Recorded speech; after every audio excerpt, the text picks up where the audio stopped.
Can you spot the business mistake in?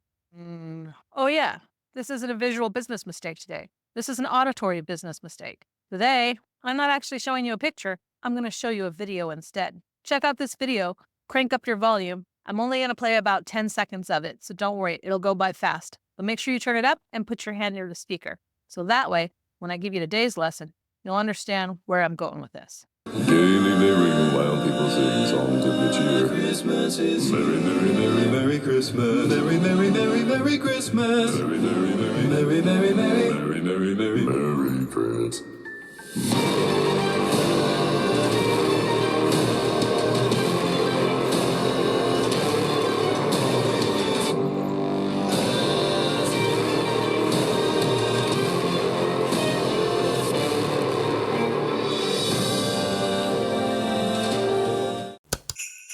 That was Jeff Castellucci, and isn't his voice amazing? I literally played that today on my iPad, and I could feel the vibrations of his voice coming through my iPad speakers when my hand was like that far away from the iPad. That's how powerful his voice is, and that's why I asked you to put your hand near it, because I want you to feel that vibration. Today, I want to talk to you about how that vibration affects your customers and how it might be coming out of your own businesses. Today is day 24 of my 30-day YouTube challenge, and what I want to talk to you about is not actually the business mistakes that'll prevent your customers from coming in the door, but the business mistakes that will drive your customers out the door as soon as they enter. And it's two very simple mistakes. It happens to be both audio and visual, and it happens to be something I think a lot of business owners don't necessarily know that's happening at their business. So I'm going to tell you two different stories about two different events that I happen to remember. The reason I'm thinking about this is because it is December, it is Christmas, and last week was my birthday. I got all of those apps for all of those special things like Starbucks and McDonald's and Bath and Body Works, where they all give you something free during your birthday month. For Bath and Body Works, it's a $9.95 item that you can go and pick out yourself. And usually I go and I grab their hyaluronic acid lotion. A couple days ago, I happened to walk into the store, open the door, and immediately got hit with Christmas music. It was very loud Christmas music. The employees had cranked it up. And I was pretty surprised at this because usually Bath and Body Works isn't like that. You would think it would be the smell that would drive me away because sometimes the smell is overwhelming when you walk in there. But this was the sound. And it made me think of the business mistake series. And it wasn't something that I could really show you. I didn't think I'd be able to play it the way that I wanted to play it for you. So that's why I'm just talking about it today. In today's video, I'm going to talk to you about two other particular business mistakes that made me run out of the business and how this might be happening to you. For this first mistake, I want to point out two things. One of which is that my day job is to be a flight attendant. That means I am used to being around very loud noises. Most flight crews start to lose their hearing early. So you would think that noises wouldn't bother me. Keep that in mind as I'm telling you these two stories today. The other thing that I want you to keep in mind is I am currently in the top 10% of reviewers on Google for restaurants, cafes, and hotels. I am basically most businesses' ideal customer. I'm female, I'm buying for a family. I pretty much have a hard time saying no if there's a good deal. I am like all over shopping. I am all over eating. I'm always pretty much on the business's side. I understand the concept of customer service. I am the type of customer that you want to attract. So having said that, this first story starts one early morning, 5 a.m. I'm coming out of Greensboro and we're at the hotel. We had just come out of our rooms, out the front door. We're coming up to the shuttle with our bags. The shuttle driver is inside the hotel and it's winter. That's important because the shuttle driver left the van running to warm up for us, which was great. Love it. We open the back of the van on the shuttle and there is music blasting really loudly. And I'm like, great. So I throw my bags in. I hop in the shuttle because he left it unlocked and it's heated up and it's freaking 18 degrees outside. The first thing I do is I reach over and I turn the radio down. I've done that before on other shuttles. Most shuttle drivers don't mind when you do that. This shuttle driver, though, apparently he minded. He hopped in and he cranked the music right back up to deafening proportions. I was like, excuse me, would you mind turning the music down? It's giving me a headache.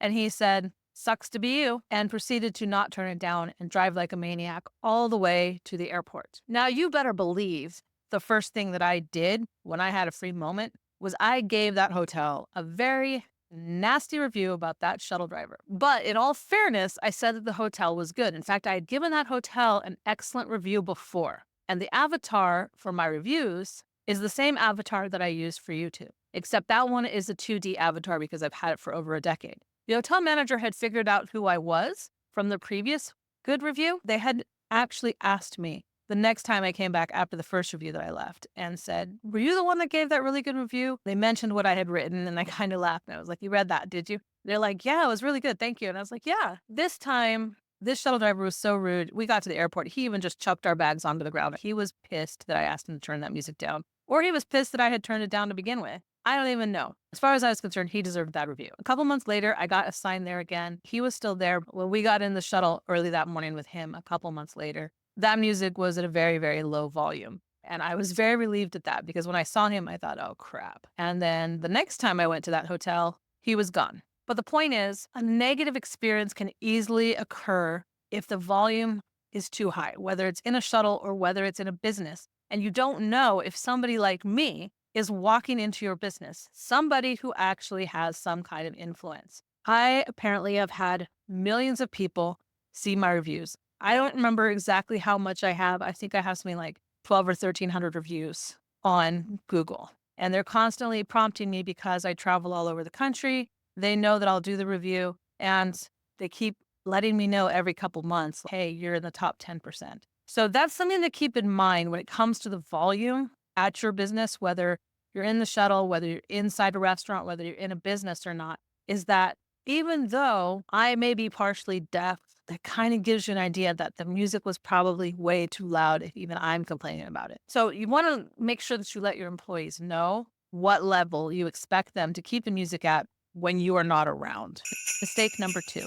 The other mistake that I want to talk to you about today was something that happened before I became a flight attendant. I had actually traveled to Seoul, Korea by myself because I am a huge Korean drama fan. I'm pretty much an addict. I love pretty much stories of all kinds, all cultures. And I wanted to know if Korea was actually like what I saw on TV. So I bought a ticket and I went over there for 3 weeks by myself, left my family behind, left my husband behind. They weren't interested in going, but I really wanted to know. And I putzed around Korea by myself, not speaking the language, but I can eavesdrop. I could definitely eavesdrop. So I could pick out like Busan accent versus the Seoul accent. And I had a really good time. One day I walked into a bookstore because there was a book I was looking for. And yes, it's a Korean bookstore where things were written in Korean. There was a Korean drama that I loved called A Gentleman's Dignity. And this particular drama, they had shown a book with cartoon characters on it, and it had a red string, which is usually the red string of fate. And the red string played a part in the drama as well. So I wanted to know what the story was. It looked like a children's book, and I had been hitting up bookstore after bookstore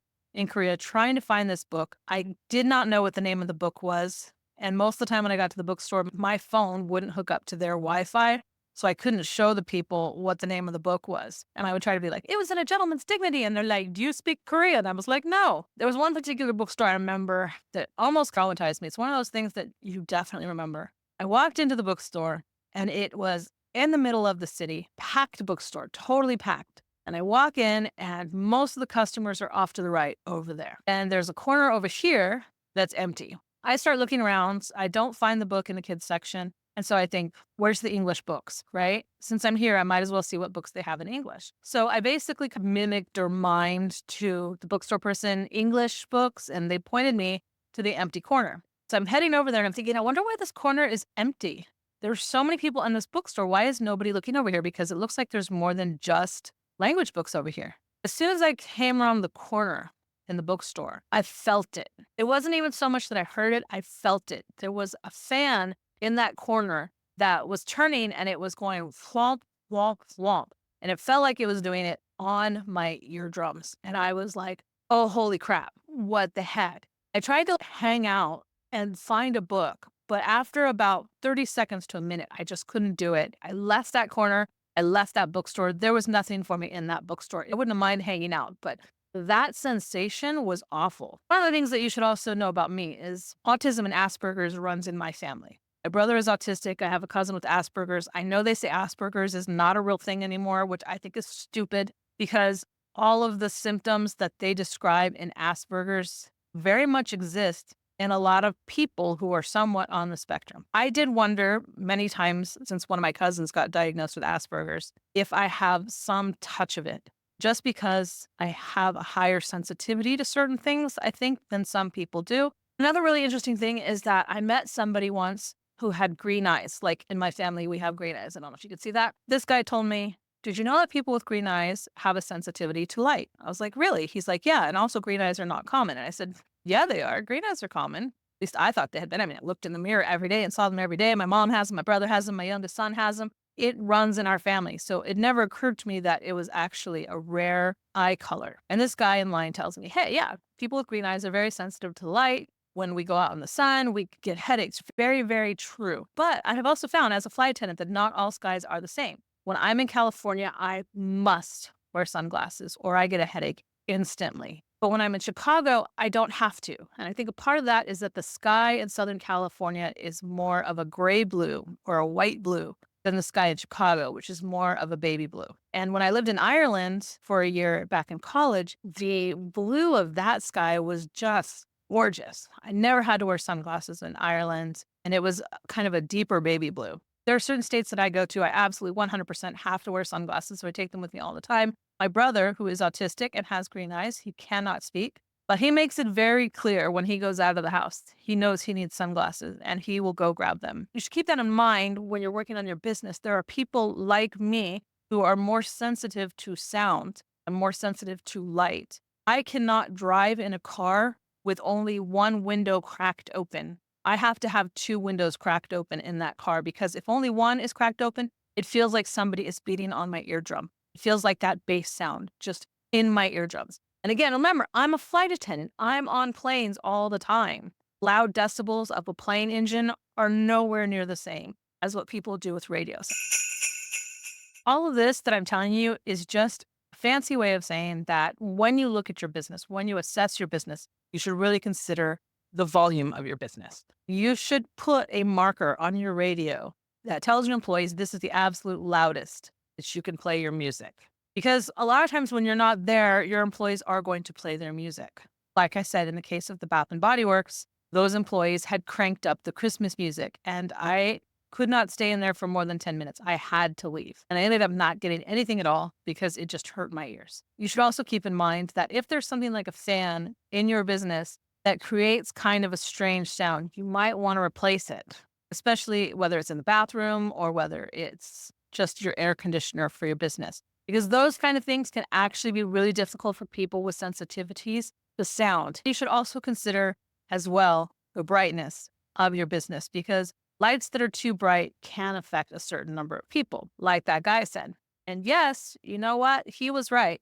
I have actually noticed since becoming a flight attendant that there are not a lot of people that get on my plane with green eyes. I see everybody that gets on, I tend to greet them. If I see somebody with green eyes, I ask them, is it true? Are you sensitive to light? And they always say yes. They have to wear sunglasses when they're out or when they're driving at night. If somebody is driving up, they have to avert their eyes away. I have to do that as well because it kind of hurts. So keep that in mind when you assess your business, not only what the sound is, but what the light is.